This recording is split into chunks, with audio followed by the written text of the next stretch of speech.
जय हिंद दोस्तों। चलिए हम लोग आज का क्लास स्टार्ट करते हैं।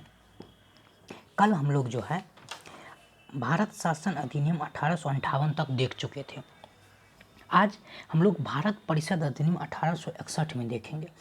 1858 में देखे थे कि कोर्ट ऑफ डायरेक्टर और बोर्ड ऑफ कंट्रोल को समाप्त करके 15 सदस्यीय परिषद का गठन किया गया, जिसका अध्यक्ष ब्रिटिश मंत्रिमंडल का सदस्य होता था। ठीक है। अब 1861 के अधिनियम में क्या था? 1833 के अधिनियम में आपको याद होगा कि कार्यकारिणी परिषद में एक चौथा सदस्य विधि सदस्य के रूप में जोड़ा गया था, जो कि जिसका नाम था मैकाले।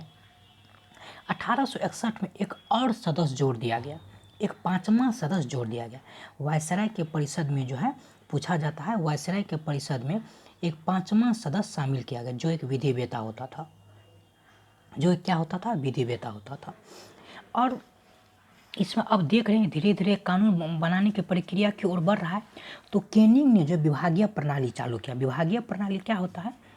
अगर हम देखें तो जैसे अभी मंत्री सब है, गृह मंत्री, रक्षा मंत्री, बाल विकास मंत्री, शिक्षा मंत्री, नागरिक उड्डयन मंत्री, ठीक है, इसको कहते विभागीय प्रणाली। सबका अलग अलग विभाग होता था। रेल मंत्री, कृषि मंत्री, खाद्यान्न मंत्री, ठीक है, खनन मंत्री, सबका अलग अलग विभाग होता है। तो ऐसे केनिंग ने जो है विभागीय प्रणाली चालू की। ये पूछा जाता है विभागीय प्रणाली किसने चालू किया? विभागीय प्रणाली केनिंग ने चालू किया। इसी को मंत्रिमंडल व्यवस्था, कैबिनेट व्यवस्था कहा जाता है। ठीक है। अब आप ही लोग सोचिए, विधि बनाने के लिए एक पांचवा सदस्य जोड़ा गया, विभागीय प्रणाली जोड़ा गया, तो इसमें तो कार्यकारिणी परिषद जो कार्य करता है, नियम बनाने के लिए परिषद का तो गठन होगा ही ना। तो इसमें जो है कानून बनाने के लिए कार्यकारिणी परिषद में जो है न्यूनतम 6 सदस्य और अधिकतम 12 सदस्य वायसराय को मनोनीत करने के लिए दिया गया। कौन नियुक्त करेगा इसको? तो वायसराय नियुक्त करेगा। वायसराय के कार्यकारिणी परिषद में कितना सदस्य था? 5 सदस्य था। चौथा विधि सदस्य मैकाले था 1833 में। इसके बाद 1861 में एक पांचवा सदस्य जोड़ा गया। और कानून बनाने के लिए न्यूनतम 6 सदस्य और अधिकतम 12 सदस्य का मनोनीत कौन कर सकता है? तो वायसराय कर सकता है। ठीक। और इस सदस्यों का जो वायसराय को नियुक्त करेगा उसका कार्यकाल कितना होता है? 2 वर्षों का होता है। ये कार्यकाल नहीं भी याद रखेंगे तो चलेगा। ठीक है। अब लेकिन ये याद रखेंगे, हम लोग देखे थे कि कानून का केंद्रीकरण कब कर दिया था? 1833 के एक्ट में कानून का केंद्रीकरण कर दिया था। मतलब बम्बई और मद्रास को जो है क्या कहा गया था? आप लोग कानून नहीं बनाएंगे, कानून भारत का वायसराय ही बनाएगा। ठीक है, वायसराय बनाएगा। अब जो है इस सब को पुनः कानून बनाने का आदेश दे दिया गया। देखिए क्या करा, इस एक्ट में बम्बई में मद्रास प्रांतों को विधि निर्माण एवं उसमें संशोधन का अधिकार पुनः दे दिया गया। ठीक है, लेकिन प्रावधान ये किया गया कि वायसराय उन्हें वैध अनुमति दे, निर्मित कानून को वैध माने। कौन? तो वायसराय। कानून का केंद्रीकरण 1833 में किया। अगर कहा जाए कानून का विकेंद्रीकरण, तो यहाँ तो विकेंद्रीकरण स्पष्ट नहीं लिखा हुआ है, लेकिन अगर क्वेश्चन घुमा के पूछे तो 1861 को हम कह सकते हैं कानून का विकेंद्रीकरण। अब देखिए इसमें कानून का विकेंद्रीकरण हुआ, कानून बन रहा है, तो जाहिर सी बात है लड़ाई झगड़ा तो होगा ही। कानून बन रहा है, उसमें विवाद होगा, विवाद में कोर्ट जाएगा। तो अभी तक हम लोग पढ़े हैं 1773 में उच्चतम न्यायालय का गठन किया गया, 1774 में कोलकाता में। 1773 के एक्ट में 1774 में उच्चतम न्यायालय का गठन किया गया। ठीक है। अब उससे तो नहीं हुआ, क्योंकि अब कानून भी बन रहा है, सबको अलग अलग अपना अधिकार दे दिया, संशोधन करने का अधिकार दे दिया। अब जो है 1861 के अधिनियम में, अब 1861 के अधिनियम में जो है उच्च न्यायालय का गठन किया गया, जहाँ कोलकाता, बम्बई, मद्रास में उच्च न्यायालय पूछा जाता है। कोलकाता, बम्बई, मद्रास में उच्च न्यायालय का गठन कब हुआ? तो 1861 में। तो ये आगे आएगा। अब देखिए गवर्नर जनरल को जो है संकटकालीन स्थिति में, आपातकालीन स्थिति में जो है विधान परिषद की अनुमति को बिना अध्यादेश जारी की अनुमति दे सकती है। मतलब विधान परिषद पारित नहीं करेगा तब भी अध्यादेश जारी कर देगा। जैसे अभी भी अध्यादेश जारी करने का शक्ति है। आप लोग कमेंट करके बताइए, अभी अध्यादेश, राष्ट्रपति का अध्यादेश जारी करने का शक्ति किस अनुच्छेद के अंतर्गत है? और राज्यपाल को अध्यादेश जारी करने का शक्ति किस अनुच्छेद के अंतर्गत है? अध्यादेश कब जारी किया जाता है? जैसे देखिए कानून बनाने का शक्ति केंद्र में संसद को है, जैसे लोकसभा राज्यसभा मिल के कानून बनाता है, उसके बाद अंतिम में राष्ट्रपति अध्यादेश जारी करता है। राज्य में विधानसभा कानून बनाता है और राज्यपाल उस पर सिग्नेचर करता है। ठीक, उसके बाद कानून बनता है। लेकिन कोई विषम परिस्थिति है, जैसे कोविड आ गया था, इसमें तो संसद का सदस्य नहीं बैठता था, कोई कानून का जरूरी हो गया तो राष्ट्रपति अपने मन से अध्यादेश निकाल सकता, हाँ ये कानून है, उसका उतना ही वैलिड होगा। ठीक है, तो ये अध्यादेश था। अभी अध्यादेश, इस अध्यादेश का वैलिडिटी कितना दिन था, मतलब राष्ट्रपति जो कानून निकालेगा उसका वैलिडिटी कितना दिन तक था, वैधता अधिकतम 6 महीने तक था। राष्ट्रपति का अध्यादेश जारी करने का वैधता कितना दिन तक था, अधिकतम 6 माह तक था। इसके बाद 6 माह के बाद जो है उसको संसद से या विधानमंडल से या केंद्रीय विधानमंडल से उसको पारित करना पड़ेगा, नहीं तो वो नष्ट हो जाएगा। अभी भी वही है। तो आप लोग कमेंट करके बताइए राष्ट्रपति का अध्यादेश जारी करने का शक्ति किस अनुच्छेद के अंतर्गत है और राज्यपाल का अध्यादेश जारी करने का शक्ति किस अनुच्छेद के अंतर्गत है। ठीक है, और बताए ही थे हम मद्रास, बम्बई, मद्रास और कोलकाता में उच्च न्यायालय की स्थापना जो किया गया, भारतीय उच्चतम न्यायालय अधिनियम 1861 के तहत 1862 में किया गया। ठीक है, यहाँ तक तो समझ में आ गया। अब कर 1892 में क्या कह रहा था, इसमें कुछ खास नहीं है। इसमें एक ही विधान परिषद में न्यूनतम सदस्यों की संख्या 10 अधिकतम 16 कर दिया गया था। उसमें क्या था, विधान परिषद बोला क्या था, आप कम से कम 6, न्यूनतम 6 और अधिकतम 12 कर सकते, लेकिन इसमें बढ़ा दिया गया, न्यूनतम 10 अधिकतम 16 कर दिया गया। ठीक है, इस एक्ट का महत्वपूर्ण प्रावधान था 1892 के एक्ट का, निर्वाचन पद्धति की शुरुआत की गई थी। हालांकि निर्वाचन शब्द का चर्चा नहीं था, निर्वाचन पद्धति की शुरुआत की गई थी। ठीक है, और बजट पे अपना अधिकार, मतलब बजट पर अपना विचार प्रकट कर सकता है। बजट पारित होता है ना, बजट पर अपना विचार प्रकट कर सकता है, लेकिन उसमें कोई अब उसका विचार बाध्यकारी नहीं होगा, सिर्फ विचार प्रकट कर सकता है। ठीक है, और सार्वजनिक हित के मामले में 6 दिन पूर्व सूचना देके, सार्वजनिक हित के मामले में 6 दिन पूर्व सूचना देकर के जो है प्रश्न पूछ सकता है। तो 1892 का अधिनियम में क्या क्या था, तो कार्यकारिणी परिषद का जो है न्यूनतम 10 अधिकतम 16 किया गया। ठीक है, बजट पे बहस कर सकते हैं लेकिन बाध्यकारी नहीं है। और सार्वजनिक हित के मामले में, सार्वजनिक हित के मामले मतलब जो सब के लिए जरूरी हो, जैसे अभी जो है जाम का समस्या बहुत है शहर में, तो इससे हम पूछ सकते हैं कि जाम क्यों लगता है, सार्वजनिक हित का मामला है, जाम से किसी एक आदमी को परेशानी नहीं होता, सबको होता है। ठीक है, तो उसका हम 6 दिन पहले सूचना देकर प्रश्न पूछ सकते हैं। इसके बाद आया 1909 का अधिनियम। इसके बाद क्या आया, 1909 का अधिनियम। 1909 के अधिनियम को जो है हम मार्ले मिंटो सुधार या मार्ले मिंटो अधिनियम भी कहते हैं। मिंटो जो है इस समय वायसराय था और मार्ले भारत सचिव था। बताए थे ना 15 सदस्य का गठन किया गया, उसका अध्यक्ष को भारत सचिव कहा जाता था। तो इस समय सचिव कौन था, भारत सचिव मार्ले था। ठीक है, और वायसराय कौन था, मिंटो था। इसमें सबसे विवादित प्रावधान था कि मुसलमानों के लिए पृथक निर्वाचन व्यवस्था किया गया।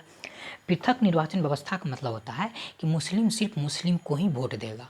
ठीक, तो ये थोड़ा गलत बात था ना। तो इससे क्षेत्रीयता की भावना प्रबल होती है, क्षेत्रीयता की भावना मजबूत होती है। बाद में उस स्थान के लोग उसको लेकर एक देश बनाने की मतलब मन में जाहिर उत्पन्न हो जाता है। ठीक है, तो पृथक निर्वाचन ये बहुत पूछा गया, पृथक निर्वाचन प्रणाली व्यवस्था कब शुरू किया गया, तो 1919 में, पहले मुस्लिम को मिला। ठीक है, और इसके साथ ही इस पे बजट पे पूरक प्रश्न पूछने का दे सकते अधिकार मिल गया। उस पर बजट पर प्रश्न पूछने का अधिकार था। इससे ऊपर बजट पे क्या अधिकार था, बजट पर अपना विचार प्रकट कर सकता था 1892 में, है ना, 1892 में बजट पर अधिकार प्रकट कर सकता था, विचार प्रकट कर सकता, लेकिन इस पे बजट पर जो है पूरक प्रश्न पूछ सकता है। पूरक प्रश्न मतलब क्या हुआ, जैसे हम बोलेंगे कि इस बार बिहार के लिए आप क्या क्या किए, जैसे हम केंद्र सरकार हैं, हम बोलेंगे, हम कोई प्रश्न पूछेंगे बिहार के लिए आप क्या क्या किए बजट में, तो बोलेगा, सरकार खड़ा होगा, बोलेगा क्या, बिहार के लिए हम 1600 करोड़ रुपया दिए हैं रेलवे के विकास के लिए। ठीक है, तो फिर हम प्रश्न जो पूछेंगे उसको कहते हैं पूरक प्रश्न। क्योंकि मेरा पहला प्रश्न था बिहार के लिए आप कितना रुपया दिए, तो 1600 करोड़ रुपया दिया। ठीक है, इसके बाद हम पूछे कहाँ कहाँ लगा है, रेलवे के विकास में कहाँ कहाँ लगा है, ये हुआ पूरक प्रश्न। ठीक है, तो यही हुआ, बजट पे पूरक प्रश्न पूछने का अधिकार मिल गया। ठीक है, लेकिन मत देने का भी अधिकार नहीं था, जैसे बजट पारित होगा कि नहीं होगा, इसमें हम सहमत हैं कि नहीं है, ये अधिकार अभी भी नहीं था। ठीक है, अब कह रहा है, अब ये तो हो गया, अब इसके रिएक्शन में भारतीय जनता क्या क्या कहा, तो रिएक्शन में कुछ न कुछ तो कहेगा ना। देखिए, सबसे विवादित प्रावधान था क्या, मुस्लिम को जो है पृथक निर्वाचन मंडल दे दिया। तो मार्ले जो था उसमें भारत सचिव था, लिखा ना भारत सचिव मार्ले ने लिखा, पृथक निर्वाचन मंडल स्थापित करके हम नाक के दांत बोड़ रहे हैं और इसका फल भीषण होगा। क्या कहा? पृथक निर्वाचन हम दे करके नाग के दांत बोड़ रहे हैं और इसका फल भीषण होगा। और देखिए जो राज सचिव है, भारत राज सचिव, वही बोल रहा है ये बात, तो कहीं ना कहीं गलत था।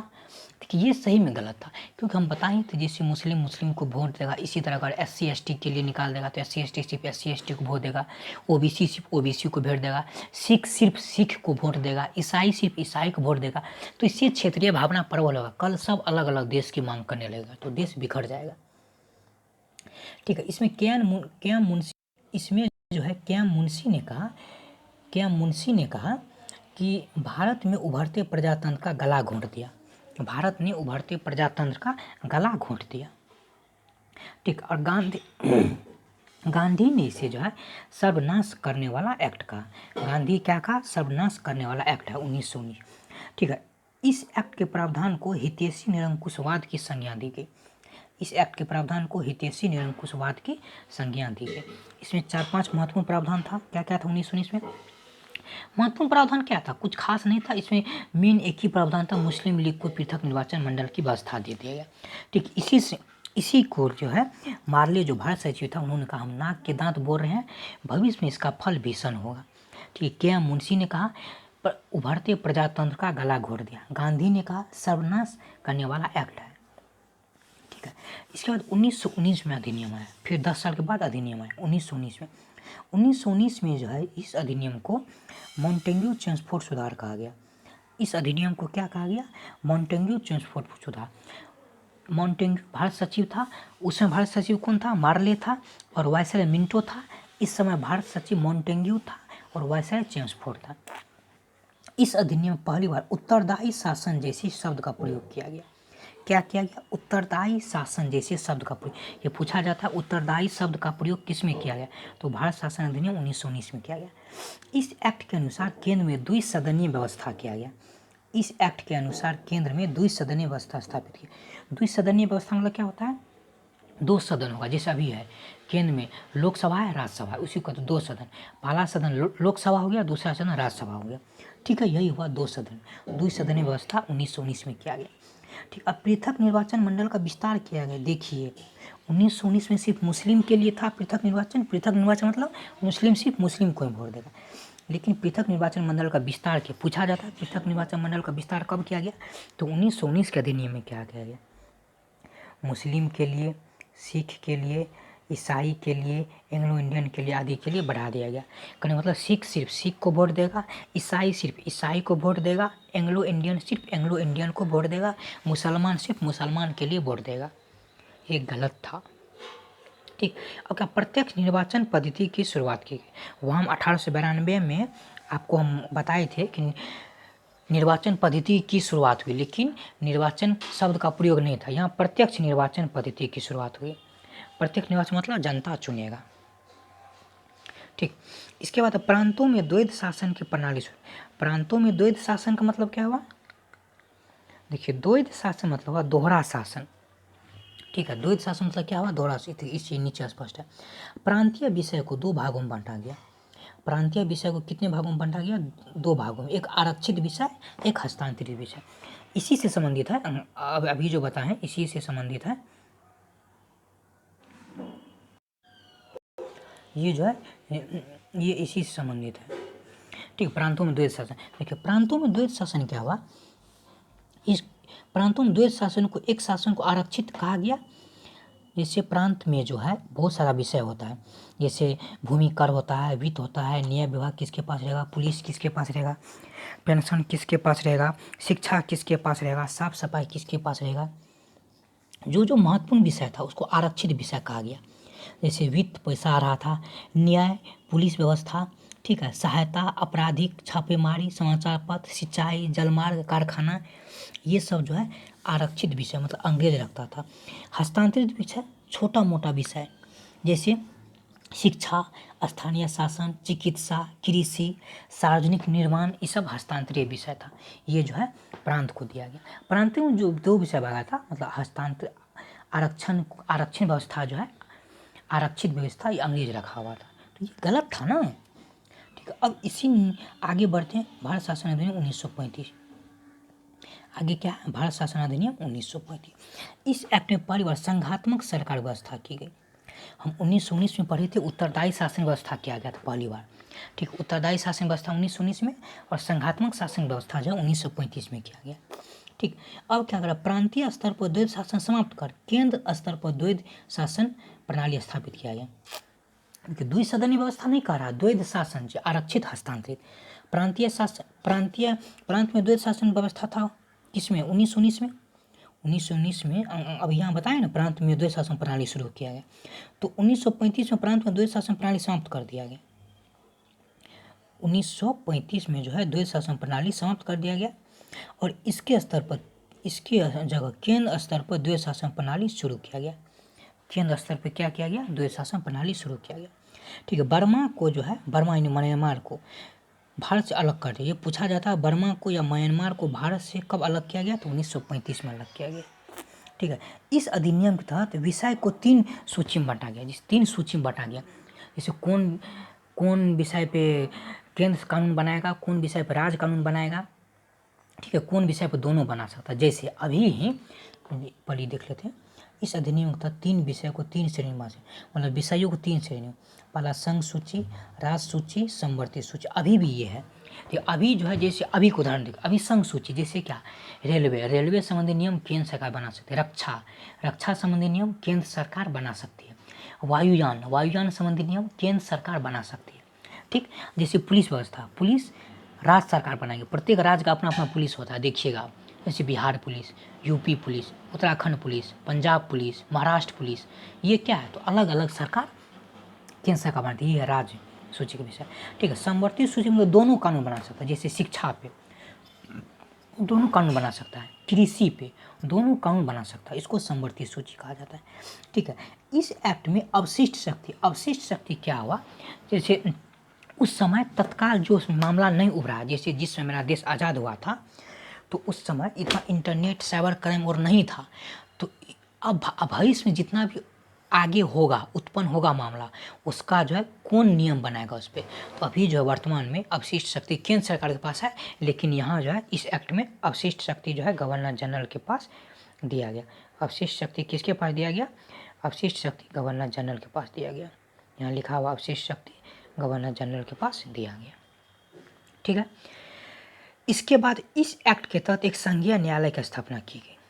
1835 एक्ट के तहत जो है एक संघीय न्यायालय की स्थापना की गई। ठीक, अब इस पे किसका क्या रिएक्शन था। जवाहरलाल नेहरू ने कहा कि इस अधिनियम के बारे में, एक कार जिसमें ब्रेक तो है पर इंजन नहीं है। 1935 के अधिनियम को जवाहरलाल नेहरू ने कहा, एक कार ऐसा है जिसमें ब्रेक तो है पर इंजन ही नहीं है, और दास्ता का अधिकार पत्र भी कहा। ये पूछा जाता है, दास्ता का अधिकार पत्र किसने कहा, तो जवाहरलाल नेहरू ने कहा। किस अधिनियम के बारे में कहा, भारत शासन अधिनियम 1935 के बारे में कहा। ठीक है, अंबेडकर ने कहा कि मुझे इस आरोप के संबंध में कोई क्षमा नहीं मांगनी है। संविधान के प्रारूप में गवर्नमेंट ऑफ इंडिया एक्ट 1935 के एक बड़े भाग को पुनः स्थापित कर दिया गया है। ठीक, क्या कहा, 1935 के बड़े भाग को पुनः स्थापित कर दिया गया। जिन्ना, मोहम्मद अली जिन्ना, इन्होंने कहा पूर्णतः सरा हुआ है। किसको कहा पूर्णतः सरा हुआ है, भारत शासन अधिनियम 1935 को पूर्णतः सरा हुआ है, मूल रूप से बुरा कहकर पूर्णतया अस्वीकार कर दिया। क्या कहा, पूर्णतः सरा हुआ है और मूल रूप से बुरा करके इसको पूर्णतः अस्वीकार कर दिया गया। भारत शासन अधिनियम 1935 को, भारत शासन अधिनियम 1935 में मेन बात क्या था, मेन बात था कि संघात्मक सरकार की स्थापना की गई, प्रांत में द्वैध शासन खत्म करके केंद्र में द्वैध शासन स्थापित किया गया, म्यांमार को अलग किया गया। ठीक है, और संघात्मक संघीय न्यायालय का स्थापना किया गया। क्या किया गया, संघीय न्यायालय का स्थापना किया गया, और विषय को 3 सूची में वर्गीकृत किया गया। ठीक है, तो आज ये संवैधानिक विस्तार खत्म हो गया।